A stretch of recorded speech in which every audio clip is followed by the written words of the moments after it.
Ngerakit PC pakai casing udah biasa, tapi sekarang kita mau ngerakit pakai open bench table paling canggih dari Thermal Grizzly. Check it out.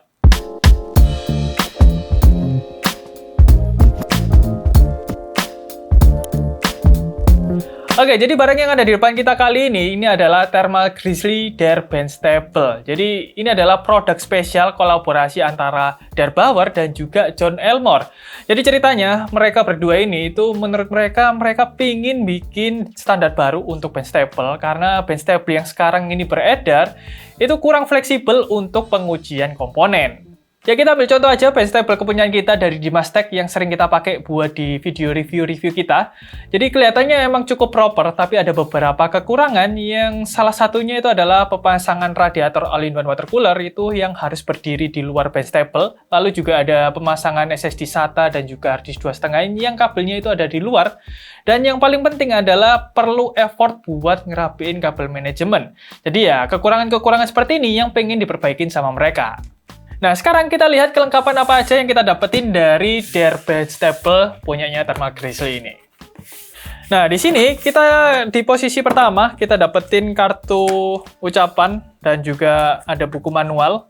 Lalu di posisi kedua di sini ada bench table-nya. Nah, selanjutnya di sini kita dapetin ada kotak aksesoris yang kalau kita lihat di sini itu ada beberapa baut-baut dan juga kunci L dan juga ada mounting kit. Lalu di sini juga ada dua kabel female 2 pin buat ke tombol reset ataupun juga tombol power.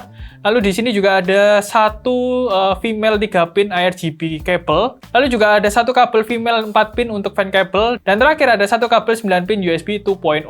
Nah, selanjutnya kalau kita lihat di sini kita dapetin beberapa frame. Jadi ini ada frame untuk radiator bracket, lalu ada untuk stand bracketnya ada dua untuk kanan kiri.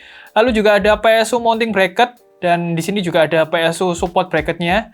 Dan di sini ada satu frame buat GPU kalian. Dan terakhir ada 4 damper feed buat di posisi bawah kakinya. Nah, kelengkapannya udah kita sebutin kita dapat apa aja dari bench table ini. Dan sekarang kita mau nunjukin proses ngerakitnya gimana. Karena kalau kalian beli bench table ini, kondisinya itu belum kerakit sama sekali. Jadi, langsung aja kita rakit. Oke, jadi untuk pemasangan bench table ini sebenarnya kalian bisa langsung aja lihat dari buku manual yang udah disediakan dari Thermal Grizzly ini. Tapi di video kali ini kita mau pasang dari bagian frame-nya dulu. Jadi di sini kita sudah dikasih ada rubber feet dan ini mau kita pasang dulu rubber feet-nya ke bagian frame kakinya.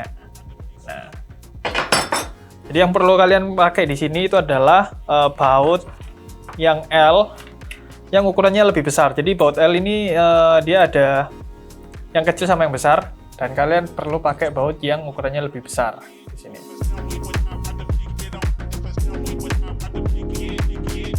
Nah, kurang lebih untuk tampilan di bagian kakinya, frame kakinya itu kayak gini. Jadi ini ada dua dan sekarang kita mau pasang langsung ke bagian bench table-nya. Nah, untuk di bagian kakinya ini, itu kalian juga harus perhatikan dari bagian bench table-nya ini. Jadi ini yang bagian atas dan ini yang bagian bawah. Jadi kalau kita putar, untuk yang posisi yang ini, frame yang agak bengkok, kalian harus perhatikan untuk lubang baut yang ada lubang baut 2. Nah, ini tuh harus ada di bagian atas dan di bagian sini. Ini untuk yang posisi miring itu harus ada di bagian sini, bagian atasnya yang lubang bautnya. Karena yang sisi satunya itu nggak ada lubang bautnya. Sedangkan untuk yang sisi kirinya ini sama semua. Tapi kalian bisa lihat juga di bagian depan ini yang ada lubang baut itu kalian harus pasang di sisi bagian atasnya. Jadi yang lubang baut sama yang lubang baut sisinya sama. Nah, untuk baut yang kita pasang untuk frame-nya ini sama kayak baut yang kita pasang di bagian rubber feet-nya. Jadi kita pakai yang ukuran yang besar.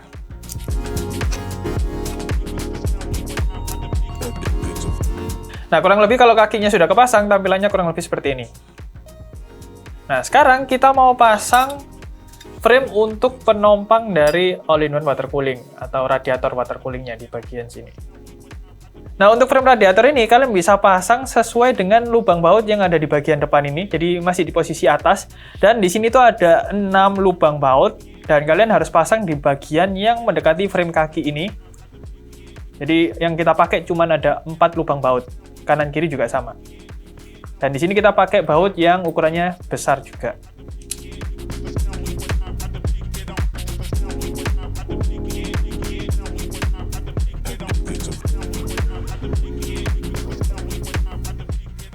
Nah, setelah terpasang, untuk tampilan dari frame penompang radiator ini jadi seperti ini. Jadi ada 2 lubang baut yang ada di bagian tengah ini kosong, nggak kepasang. Nah, selanjutnya kita mau pasang frame untuk baut dari PSU. Jadi ini framenya bentuknya kayak gini. Dan kalian bisa pasang pas di bagian frame kaki yang tadi ada lubang bautnya. Nah, di sini kita perlu pakai baut yang ukurannya lebih kecil, dan di sini kita perlu ada 4 baut di bagian kanan dan kiri.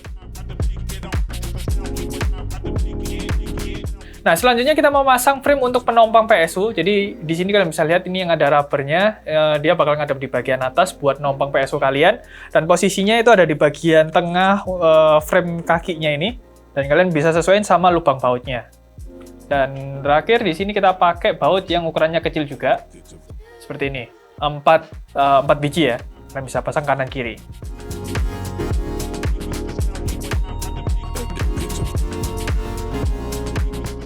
Nah, selanjutnya kita mau pasang AIB securing bracket ini. Ini tuh fungsinya buat kalian baut dari GPU kalian, bisa pasang di sini, atau sound card atau line card juga bisa kalian baut di bagian sini. Nah, di sini kita perlu pakai sudah disediakan ada baut dan juga mur yang ada 2, satu set ini untuk dipakai di bagian sini. Nah, untuk bautnya kalian bisa masukkan lewat bawah, baru kalian pasang murnya.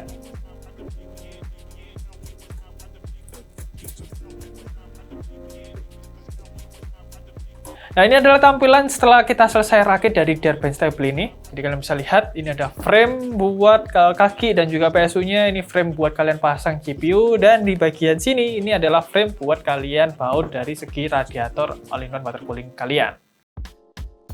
Oke, jadi proses pengerakitan dari bench table ini udah selesai dan kurang lebih tampilannya seperti ini. Jadi kita pakai full frame-nya dari bawah sampai atas, dan tampilan finishing-nya kalian bisa lihat di sini itu cukup terbuka semua dari bagian bawah, atas, dan juga bagian sini ya. Ini kelihatan banget kalau radiator kalian ini dipamerin gitu ya.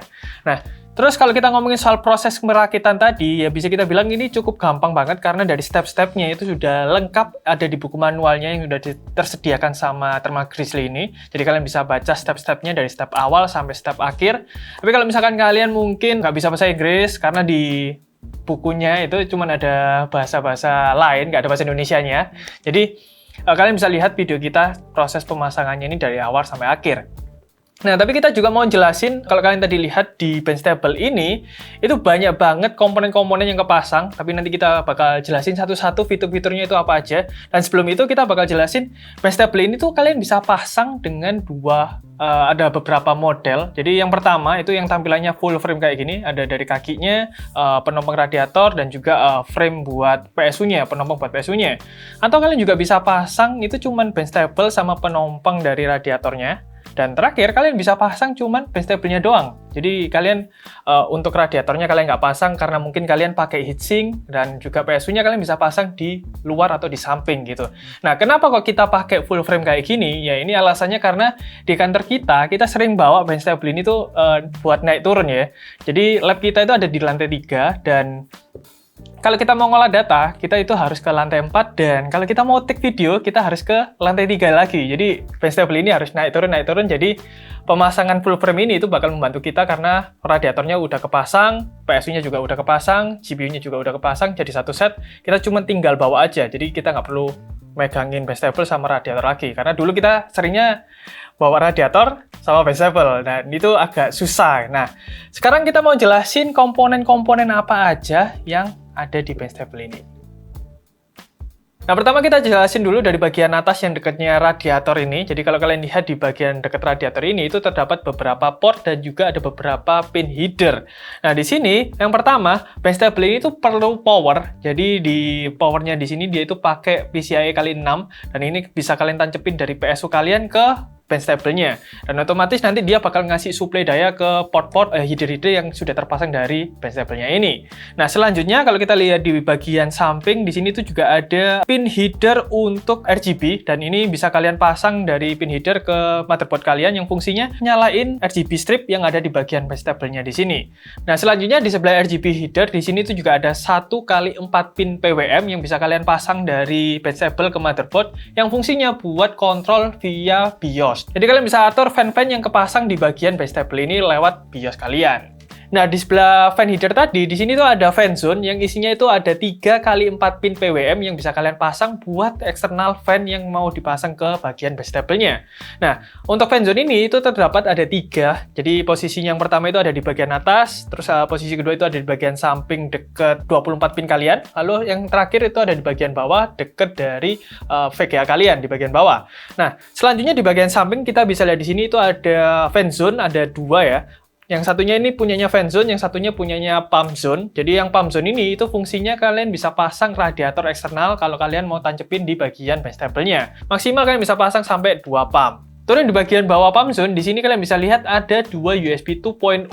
Jadi kalian bisa tancepin di bagian sini, ini USB Type A. Nah, di samping slot USB ini ada 2 untuk slot SATA yang bisa kalian pakai untuk konektor SATA-nya. Dan di bagian sampingnya, di sini ada 4 slot untuk micro SD yang bisa kalian pakai kalau misalkan kalian perlu storage tambahan micro SD doang. Jadi karena dia punya ukuran yang lebih kecil dan dari segi harga bisa lebih murah dibandingkan kalian pakai SSD NVMe ataupun SSD SATA. Nah, kalau kita lihat di bagian bawah, di sini tuh ada 2 tombol. Yang paling kanan ini fungsinya buat tombol power dan yang kiri ini fungsinya buat tombol restart. Tapi kalau kalian mau pakai 2 tombol ini, kalian harus tancepin 2 kabel yang udah disediakan dari paket pembeliannya.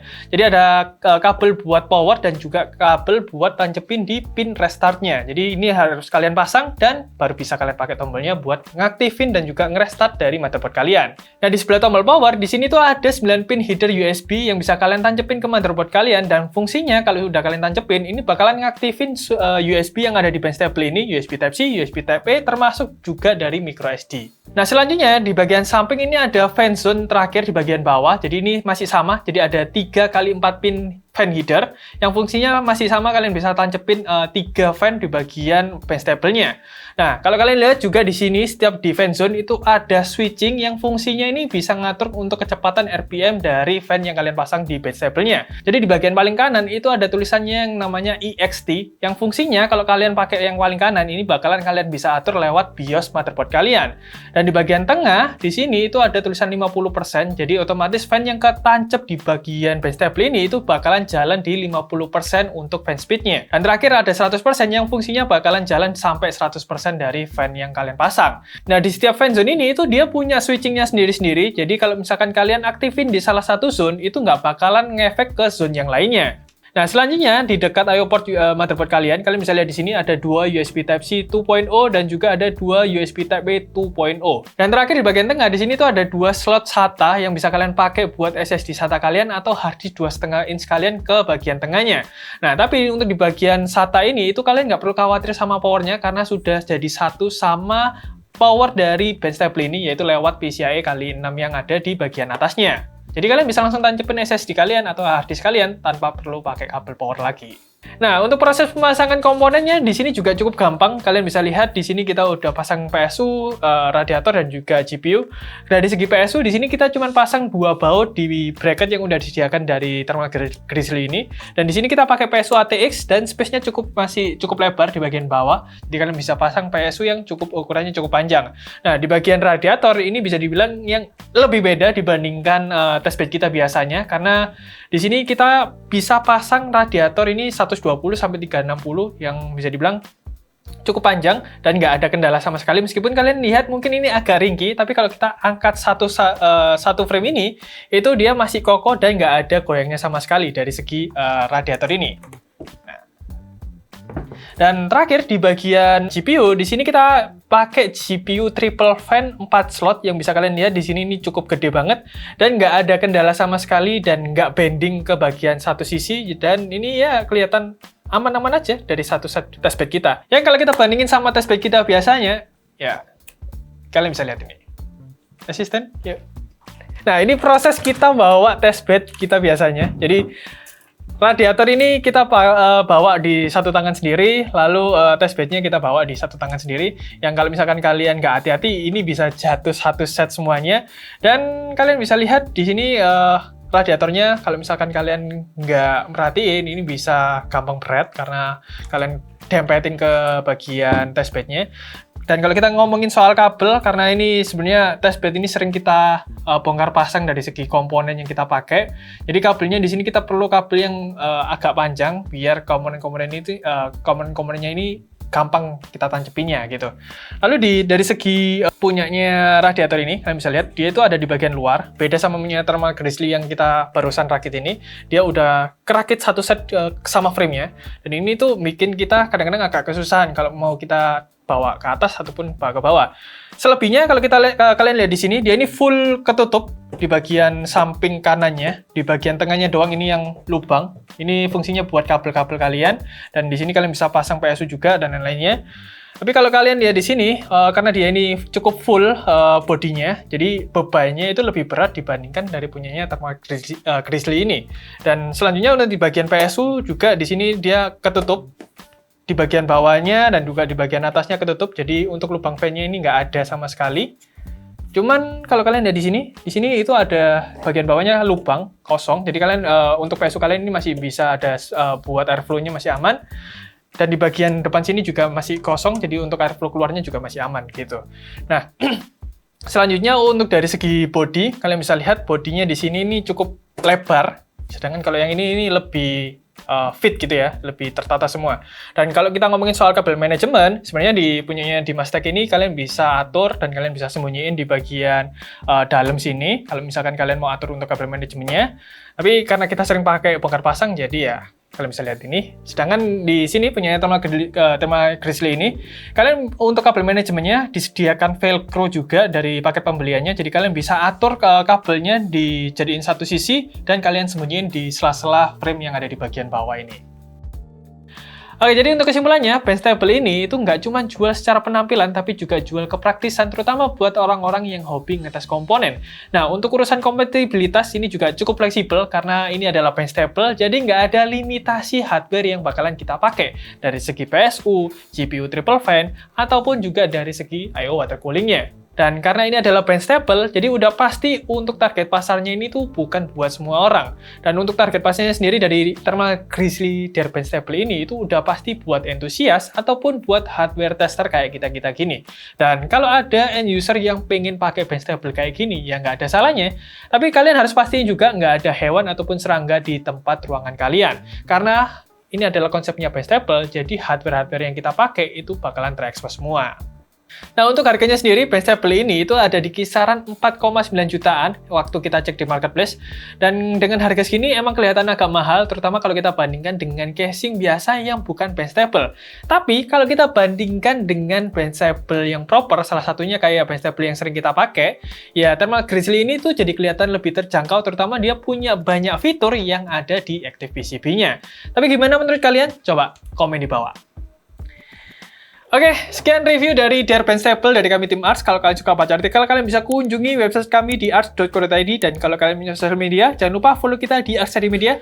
Kalau kalian punya Discord, jangan lupa join, linknya ada di kolom deskripsi. Dan kalau kalian suka dengan video kali ini, jangan lupa klik like, komen di bawah, dan jangan lupa subscribe. Saya Michael, sampai jumpa di video berikutnya.